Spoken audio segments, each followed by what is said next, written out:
Uşaqlar, bax, danışdıq sözün kökündən və şəkilçisindən. Dedik necə? Ayrılıqda işlənə bilən və leksik mənası olan hissəyə sözün kökü deyilir.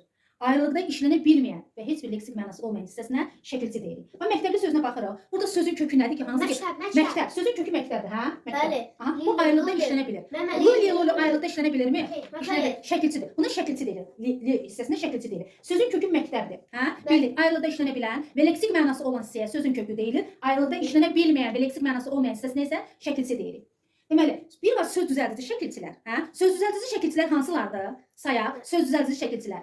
Lulu, sonra lulu, susu, sonra çuçu. Baxın, söz düzəldici şəkilçi deyirik. Bax, burada sözün kökü nədir? Çörəkçi sözündə. Çörəkçi sözündə sözün kökü nədir? Çörəkçi sözündə.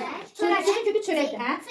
Bax, ayrılıqda bildiyimiz çörək, yediyimiz çörəkdir. Amma sözün sonuna çi şəkilçisi artırılır və yeni bir söz düzəldir. Bir var çörək, yediyimiz çörək. Bir də var çörəkçi. Yəni bu işlə məşğul olan bir insanı bildirir, hə? Çörəkçi. Çörəkçi mağazaya çörək gətirdi. Biri var deyir, sözün kökü papaq. Bir də var deyir ki, çı, papaqçı. Artıq bu hər hansı bir peşəni bildirir. Papaq, çı, yeni bir peşəni bildirir. Bir var deyir, dəniz. Bir də var deyir, aha, dənizçi artıq peşəni bildirir də. Yeni bir söz yarandı. Dəniz sözündən yeni bir aha, mənim atam dənizçidir. Mənim babam papaqçıdır. Yəni bu işlə məşğul olan papaq tikən, mənim atam çörəkçi. Və yaxud deyirik, Uğur məktəblidir.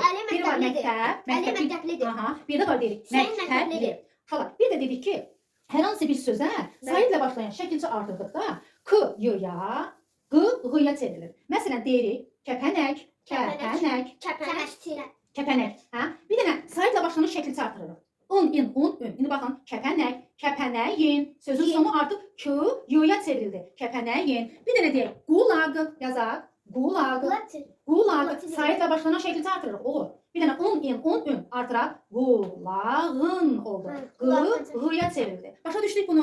Bir də deyir uşaqlar, hər hansı bir sözə, məsələn, çoxluq bildirən şəkilçi artırmaq istəyirik. Məsələn deyirik kitab. Hansı şəkilçini artırır? Yox, çoxluq bildirsin kitab. Afərin bana. Kitablar, lar şəkilçisi çoxluğu bildirir. Dəftərlər, stollar. Aha, bunlar çoxluğu bildirir. Aha, lar şəkilçisini artırırıqsa, o çoxluğu bildirir. Anladın mı uşaqlar? Qələmlər.